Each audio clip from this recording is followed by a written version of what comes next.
Okay po, ito po yung pagkuha po nung pituitary gland, ano. Hindi po utak po yung kinukuha, yung pituitary gland po nasa may utak. Hindi siya utak, ayun po. Ayan, yung maputi na yan. Yan yung pituitary gland. Yan po yung dinudurog natin, ginagawang solution para po maghilab yung itlog ng itong babae. Ayan. So, ayan pagkuha.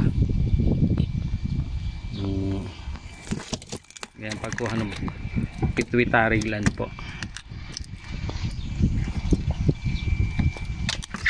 Ayan.